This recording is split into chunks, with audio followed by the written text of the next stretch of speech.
Okay, so for our Devil's Advocate video, we are gonna go over the topic that says, I agree with high-profile people being held accountable for insensitive, offensive things they said or wrote 5+ years ago. And we're gonna be going off of our textbook, The Cultural Anthropology, a Toolkit for a Global Age, fourth edition. I will be agreeing with the statement, And I'll be disagreeing with the statement. and I will start off the conversation. So, I agree that high-profile people should be held accountable for harmful things they said or wrote in the past, especially if those comments are anti-LGBTQ plus, racist, misogynistic, or otherwise harmful towards others. Time passing doesn't erase harm, and public figures have influence that can reinforce dangerous norms. I see where you're coming from, but like, what about growth? And people change over time. Like that's a lot, 5 to 10 years. So is it really fair to punish somebody for something that they said as a teenager or before that they were even educated on something? Um, sure, people change, but accountability isn't about punishment. It's about acknowledging harm and understanding how systems of oppression work and refusing to excuse behavior just because someone is famous. In our textbook, it talked a lot about how racism and sexism are embedded in situations and language. High profile people shape those institutions. They should be part of the solution and not just forgiven and moved on. Okay, but that's just like cancel culture. Like if somebody says something problematic in 2012 and we dig it up now, that doesn't reflect who they might be today. Our textbook also says culture is constantly evolving, so shouldn't we give people space to evolve too? I think there's a difference between canceling someone and holding them accountable. Like when structural racism was brought up in the textbook, how systems maintain inequality. When a celebrity tweets something racist, it reinforces those systems. Even if it's old, bringing it to light gives that person the chance to address it, apologize, and help educate others. It's cultural accountability. Hmm.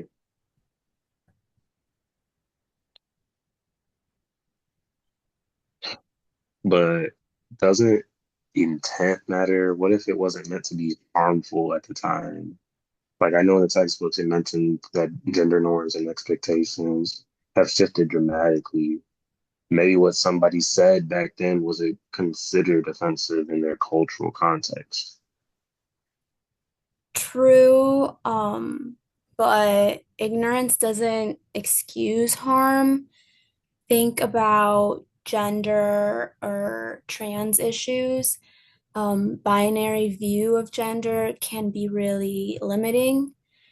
Even if someone was joking about trans people in like 2010, those jokes contribute to real world violence and discrimination. Calling it out even later helps shift the culture. Okay, but like let's look at a real example like Kevin Hart and how he lost the opportunity to host the Oscars back in 2019 after some old tweets resurfaced where he was talking about how he would discipline his son if he was playing with dolls. But that was nearly a decade earlier. He apologized and he explained that he had changed. Should we really keep dragging that up? Um, well, Kevin Hart is a good example. Yes, he did apologize, but only after the public backlash he received. Part of accountability is being proactive. when someone is offered a prestigious platform like the Oscars, it's valid for the public to ask whether their past aligns with the values that platform represents. Visibility matters. And the LGBTQ plus community has faced so much harm that it's fair to question how we celebrate people who may have contributed to that harm, even if unintentionally and like years ago. Okay, okay. But what about like James Gunn?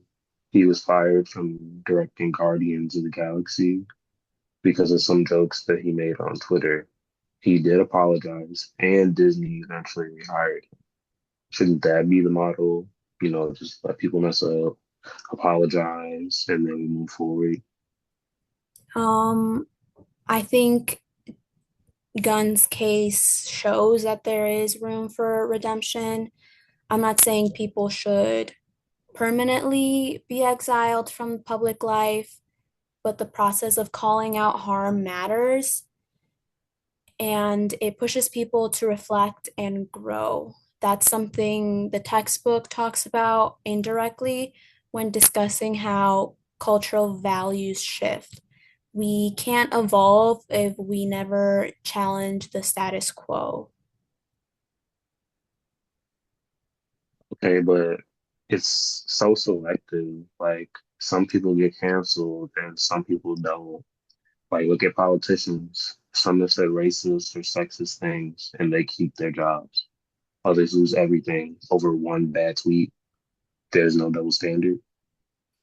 Um, Absolutely, the system isn't perfect, but that's not a reason to abandon accountability. It's a reason to strengthen it and make it more consistent. And we shouldn't let powerful people off the hook just because other powerful people get away with things. Holding them accountable sets an example. Okay, but like where do we draw the line for that? Like, do we hold teenagers accountable for something they posted online when they were 12, 13, 14? At what point does it go from being fair to just overboard? Um, Context definitely matters. A 14-year-old isn't the same as a 30-year-old celebrity, but if that teenager grows up and becomes a public figure, and never acknowledges the harm that they caused, that's a problem. It's not about ruining lives, it's about being honest and creating space for healing and education. Okay, I see what you're saying. So it's saying that like accountability isn't the end of somebody's career, it's just like a step towards preparing the culture. Exactly. It's not about hate, it's about responsibility, and with influence comes responsibility. As stated in the textbook, culture is learned and shared. Public figures influence what we learn and share. So when they contribute to harmful norms, even unintentionally, they have to help undo that harm. Okay, I could see that. So you're basically saying, excuse me, it's less about retroactive punishment and more about like cultural healing and setting new standards for everybody to abide by. Yeah. Social justice is about growth, but growth only happens when we reflect, acknowledge, and act. And that starts with holding people accountable no matter how many years have passed, their age, or what was said. If it's harmful, people should take accountability, not only because they're in the public and a lot of people are viewing them, but also if a child, let's say, sees that, they're going to think that it's okay to say harmful things. So if a child looks up to, let's say, like um, I don't know, Michael Jordan or someone big, and they see them saying something harmful, they're gonna grow up thinking, oh, my hero said this, it's okay to say something like this. Right. Okay. Yeah, I see what you're saying. Basically saying like, okay, we have to start changing somewhere, and without holding people accountable for what they do, we're not gonna see any type of change with that. Exactly. And since social media has become a big part of people's lives, especially now at a younger age, kids are getting phones, iPads at like toddler age. Yeah. We definitely need to start acting and changing how we speak in front of an audience, especially like on TikTok. A lot of people use TikTok, and it's obviously going to stay. If you say something online, it's going to stick with you for the rest of your life, and people are going to be doing it for forever and ever. Yeah, I understand what you're